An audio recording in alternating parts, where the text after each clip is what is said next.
tenha calma, não tem nada a ver. Sou bandido, sou sem alma. Estou aqui no sítio Trindade, conversando com Tassiana Valença, com o grande Almir de Oliveira, do Ave Sangria, para a gente fazer uma boa entrevista agora para vocês. Bom dia, meu povo. Eu sou Almir de Oliveira, da banda Ave Sangria. Estou aqui na concha acústica do sítio Trindade, que é um patrimônio vivo da cultura pernambucana e que não acontece nada nesse lugar. Esse é o sítio da Trindade, ou o sítio, esse espaço do sítio Trindade, ele existe há muitos anos. Eu era ainda criança quando ele já existia. Muitas coisas aconteceram nesse espaço. Músicas, teatro, várias coisas aconteceram aqui. Só que ele está obsoleto. E a gente precisa de um espaço desse para trazer a nossa cultura para cá. Eu faço parte da Sangria, a gente tem inúmeros palcos para tocar. Mas e os nossos repentistas, os nossos emboladores, os nossos poetas de cordel? Onde é que eles vão tocar? Onde é que eles aparecem? Porque no Carnaval não tocam, no São João não tocam. E a gente tem essa cultura que é muito rica, precisando de espaço. E a gente com esse espaço aqui, não ocupa, não faz dele uma expressão, um local de expressão da nossa cultura.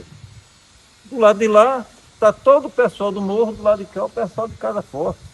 Quer dizer, é uma área imensa de público precisando de cultura, a gente com um lugar desse aqui, sem nenhum projeto, para que isso aqui seja efetivamente um local de expressão, um local onde as pessoas, onde os artistas, onde as artes se expressam.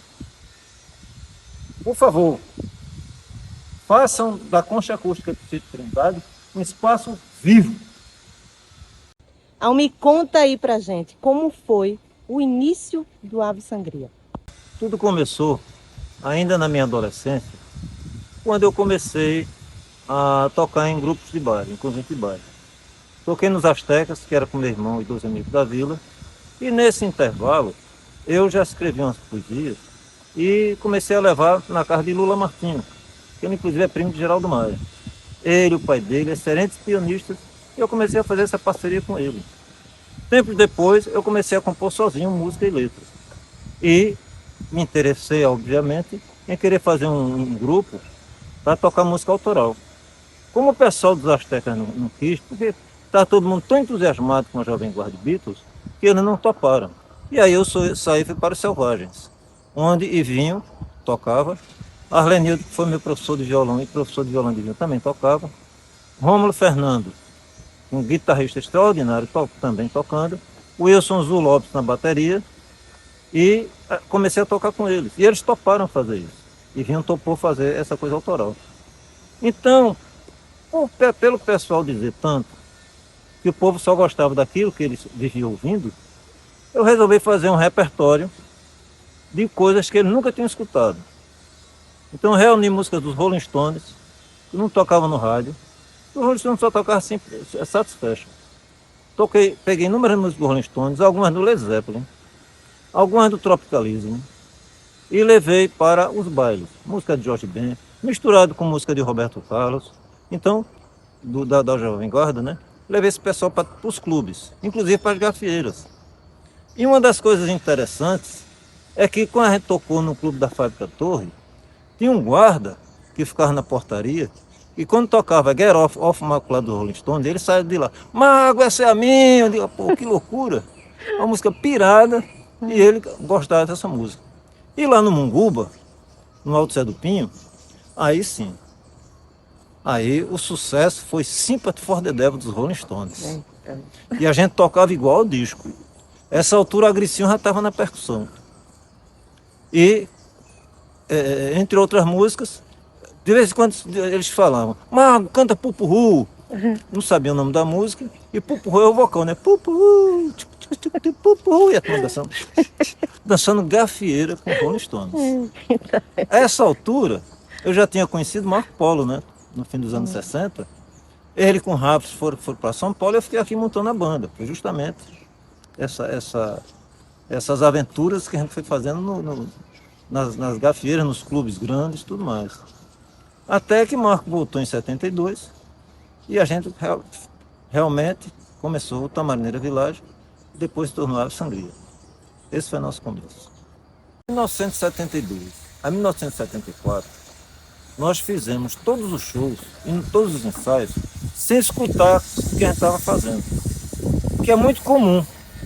Qualquer compositor, qualquer banda, faz uma música, ensaia, gravando para escutar o ensaio, para ir aperfeiçoando.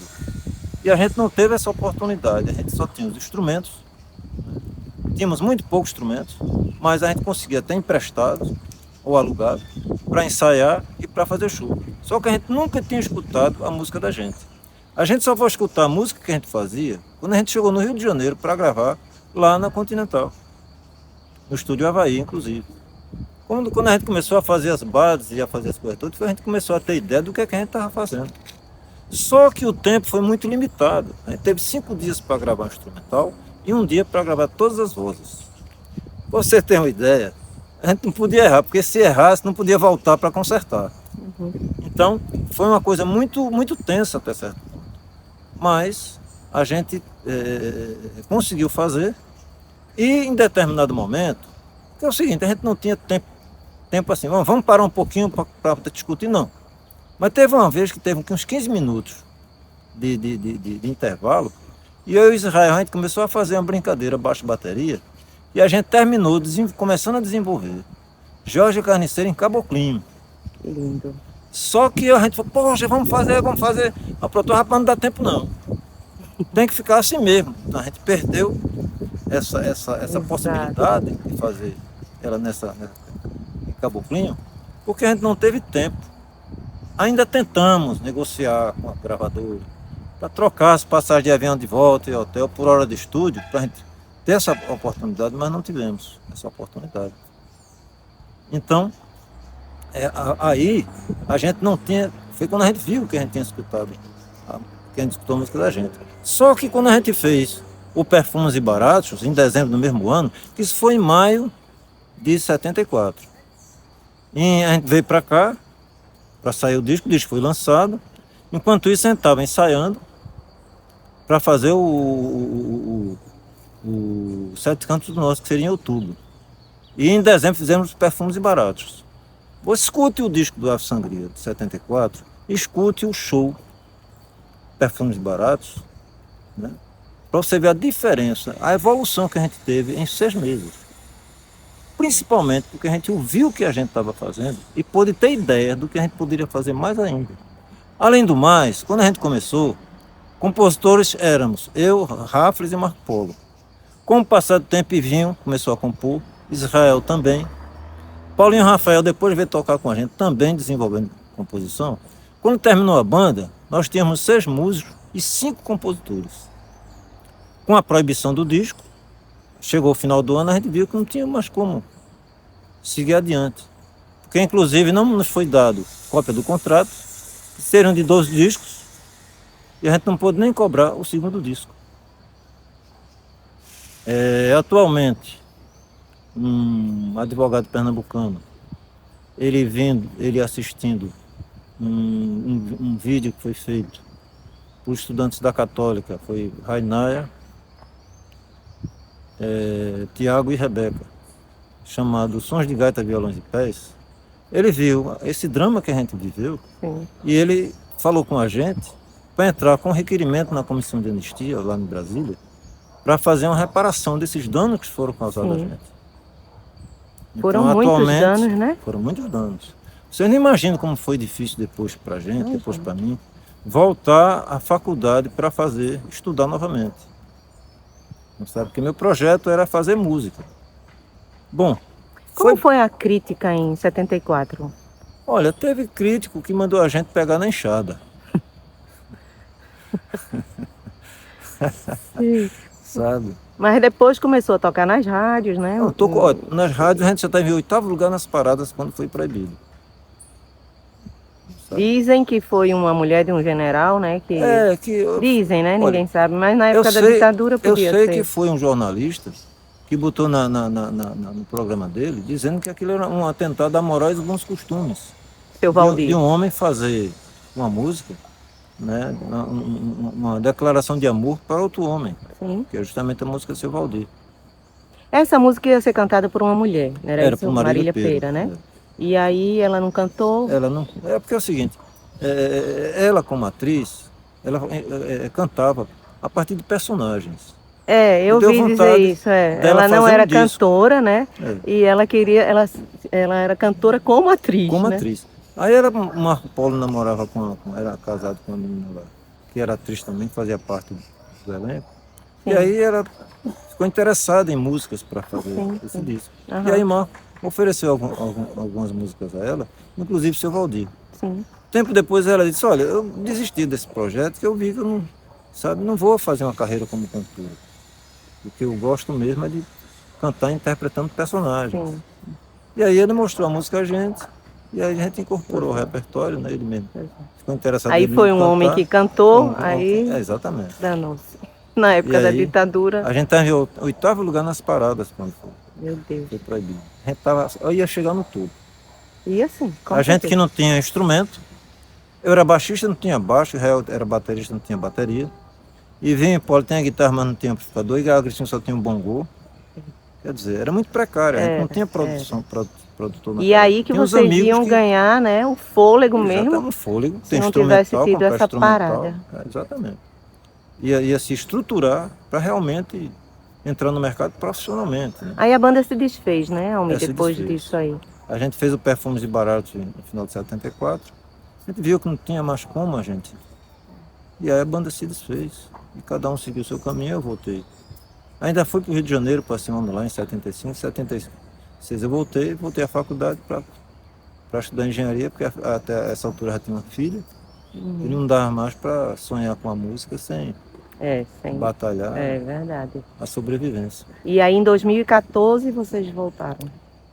Olha, mas um pouquinho antes, em 2008, eu me surpreendi porque chego no Orkut, tinha uma comunidade chamada Ave Sangria, com mais de 900 jovens.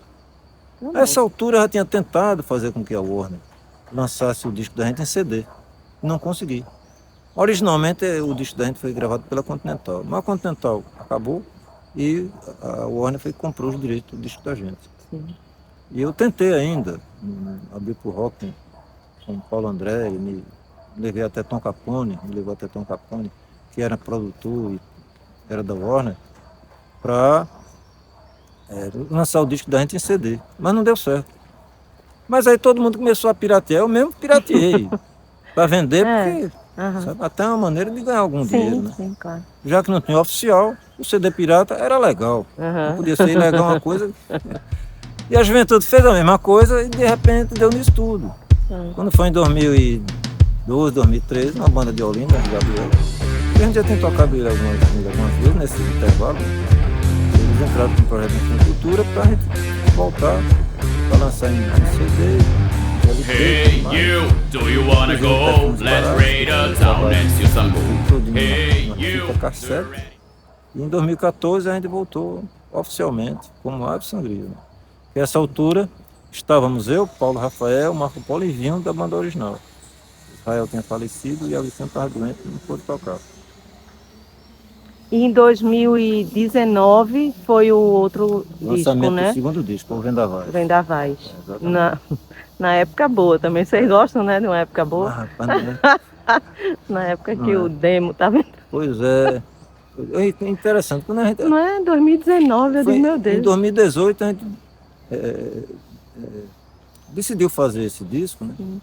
E o nome Vendavais a gente colocou sem saber que viriam vendavais. Sim. Marco diz que foi uma música necessária para um momento desnecessário. Né? Não havia nenhuma necessidade da gente ter tanto retrocesso, tanto abandono da cultura, da saúde, sabe? Pois é. Essas coisas que a gente retomou. Mas vocês gostam, né, dessas datas assim, marcantes. Olha... A capa é muito bonita do Vendavais. A primeira... É de Neilton, da banda Devotos. É de Neilton. A primeira capa era de Lailson, não era? Que foi modificada, que era linda. E inclusive parece que eles ficaram, né, com essa capa, nunca devolveram. Nunca devolveram. Estranho. Nosso parceiro também, Laís, muito importante nessa história. Isso, exato. Tenho muita gratidão, muita admiração por ele. Almi, voltando aí ao desnecessário, que eu fiquei pensando nisso, foi altamente necessário, né? A arte ter voltado com força mesmo, como diz a história, num momento tão difícil pra gente, né? É justamente a música da gente, importante naquele momento, inclusive para fazer um contraponto Sim. entre o que estava por vir, né? A questão da pandemia, com a negação das vacinas, ou com as outras coisas que foram implantadas no Brasil, que a cultura deixou de ter Sim. apoio. Um momento sabe? muito difícil Muito pra gente. difícil para todo mundo, né? Aham. Culturalmente a gente teve um retrocesso muito grande, Foi muito triste, né? muito triste. E quais são os projetos, Almi, agora para você, para a banda? O que é que vocês pensam? A gente está pensando em fazer um outro disco. Eu estou também alinhando uns projetos que eu tenho de músicas autorais, Sim. um livro de crônicas poéticas também. Eu cheguei a ler alguma coisa tô tua, fazendo muito bom. alguma coisa nessa linha, principalmente para incentivar, estimular reflexão. Porque a gente passou um tempo recentemente vamos dizer assim, numa discussão muito grande sobre política ideológica. Só que a gente está esquecendo de conversar sobre política socioeconômica, Uhum. onde nós somos uma sociedade, nós somos um povo e vivemos com muito pouco dinheiro, sem perspectiva de progresso. Eu até escrevi um poema onde eu digo que a gente tem direito à ordem de pagamento da bandeira. Uhum. A gente precisa de progresso. Isso. A ordem que a gente tem o direito é de pagar. É só pagamento, taxa, imposto, juro, multa. Qualquer coisa vai para a SPC, será tudo bem. Agora eu quero progresso. É. Queremos E progresso. queremos viver, né? Queremos também. viver. Exatamente. Né? Uhum. E viver com paz, viver em paz. Não sabe? Ao invés de arma, por que não livros? Uhum. Isso. Por que não arte? A vida é uma obra de arte. Eterna, constante, obra de arte. Eu A vi gente um dia precisa desse, disso. numa entrevista de Marco Polo, ele dizendo que você era o arquivo, né, da Porque eu me da lembro muita banda, porque coisa. você tinha muita coisa guardada, né? Você é o Eu arquivista lembro aí muita coisa. É. Quando a gente ensaiava, aquele show mesmo do Perfumes e Baratos, quando a turma esquecia de alguma coisa, me perguntava, Almir, tal coisa, eu digo, era assim. Aham. Porque a gente não tinha gravador. Sim, Um sim. show daquele tamanho, gravado na É. cabeça. Porque a gente, por outro lado, principalmente eu e Vinho Israel, o Agricinho teve também alguma experiência, né? Paulinho teve menos, mas teve também, era de fazer baile. Porque a gente cantava na faixa de 80 músicas no noite. Meu Deus. Então eu cantava de 10 às 12 e depois de 1 às 4. Então não podia, raramente repetia uma música. Então tinha que ter pelo menos 80, 100 músicas na memória. Isso ia mudando, novas músicas, sabe? É um exercício muito bom Com para a certeza. memória. Tem músicas ainda que não foram, não ficaram nesses discos e que vocês Tem algumas. têm vontade de... Agora tem muitas outras que a gente fez depois. Porque olha, você veja o seguinte, os prejuízos que a gente teve quando acabou a banda. Sim. Que a gente estava num processo de desenvolvimento, tanto instrumental, assim, de Criativo, execução, né, também. e criativo, sabe? Muito interessante, porque estavam com 5 compositores. Eu estava desenvolvendo com o Marco Polo uma linha psicodélica, sabe? Que diferente do que Vinho estava desenvolvendo, diferente do que Paulinho estava desenvolvendo, diferente do que Israel estava desenvolvendo. Então, na verdade, ali a gente estava com vários aves sangrias, Uhum. várias linhas de música. Se a gente fosse fazer um disco com música de Israel, seria uma coisa mais latina. Se fosse fazer Sim, com Ivan e sim. Paulinho, seria um disco instrumental. Tá Certo. entendendo? Eu tinha, como o Marco também tinha, eu tinha uma série de sambas, de outras coisas, de outras linhas musicais, outros ritmos musicais. Eu atualmente estou com um projeto que é inclusive sobre a zona, que tem, entre outros ritmos, tango, machixe, chorinho, maracatu, sabe? Uma série de coisas, sabe? Tá falando sobre Bacana. a zona, boleros. Porque, olha, a cultura musical que eu tive, que nós tivemos, foi a cultura do rádio. Então a rádio tocava tudo. Era.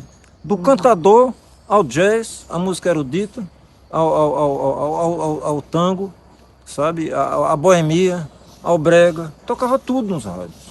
Então as rádios eram democráticas e tinham uma proposta cultural. Então a gente escutou tudo. Quando a gente fez essas músicas, às vezes perguntam, como é que vocês misturaram? Rapaz, saiu misturada. Naquele tempo a gente não tinha nem possibilidade de saber qual era o sexo da criança. Estou conversando aqui no Sítio Trindade com Almir de Oliveira, da banda Ave Sangria, a maior banda psicodélica do Nordeste e do Brasil, quiçá do mundo. Almir, eu quero agradecer muito você estar aqui e quero marcar também para a gente fazer o nosso encontro com toda a banda Ave Sangria, tá? E queria que você falasse agora um pouquinho do seu projeto autoral. Estou com os projetos autorais para desenvolver, para apresentar. Estou preparando um disco e também preparando uns poemas para serem lançados. Eu, na verdade, comecei a escrever poemas com 14 anos, quando eu estudava no Colégio Salesiano. E venho escrevendo ao longo do tempo, mas só agora que eu resolvi juntar essa produção de todo esse tempo para publicar. Músicas, eu tenho também uma série de músicas que eu vou também fazer disco. Eu espero esse ano aprovar um projeto que já venho tentando há alguns anos, falando da boemia lá do bairro do Recife. Eu percebi em algum momento que a gente tinha contado histórias sobre o bairro do Recife, poemas e tal, mas não temos um trabalho musical falando daquele universo ali. Então eu reuni uns 10 músicas e estou junto com o pessoal de produção, entrando nos editais para fazer para registrar essas histórias, né? Registrar essas músicas, registrar esse trabalho sobre a zona. E outras coisas virão. Por enquanto é isso, um livro de poesias, esse trabalho sobre a zona que está na agulha. Mas tem mais. Vamos encerrando aqui o programa, conversando com Tarsena Valença, e vamos escutar Silêncio Segredo, de autoria de Almir de Oliveira e Marco Polo, que está no LP novo, Vendavais. Muito obrigada mais uma vez, Almir. E até a próxima. Todo carinho para todos vocês. Tchau, tchau.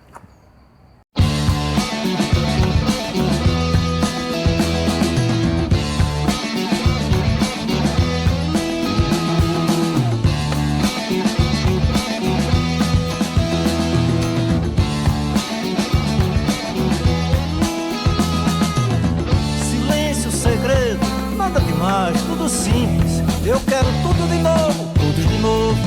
Silêncio, segredo, nada demais, tudo simples. Apenas nem tudo está legal por aqui.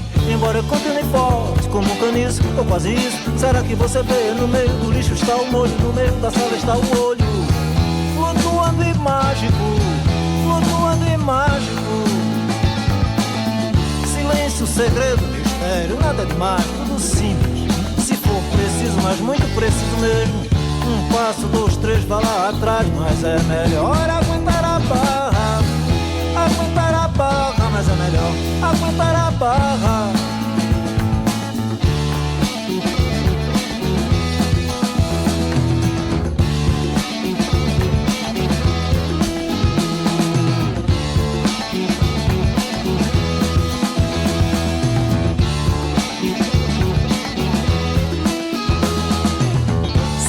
Segredo, nada demais, tudo simples. Eu quero tudo de novo, tudo de novo.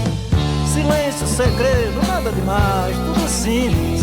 Apenas nem tudo está legal por aqui.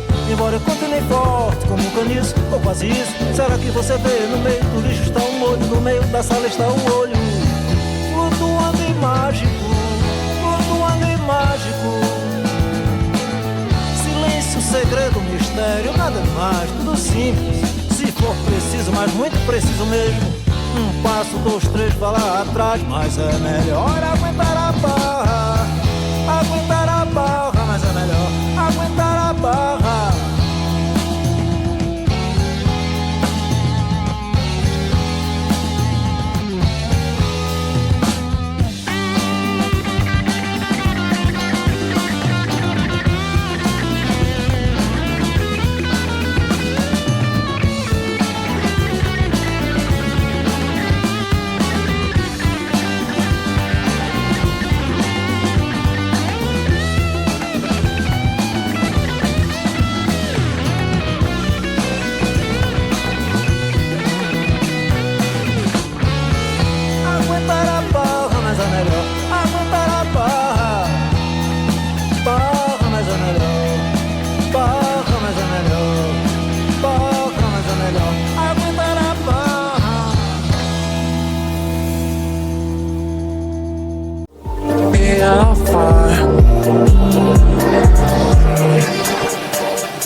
And no, I'm not grabbing that dress.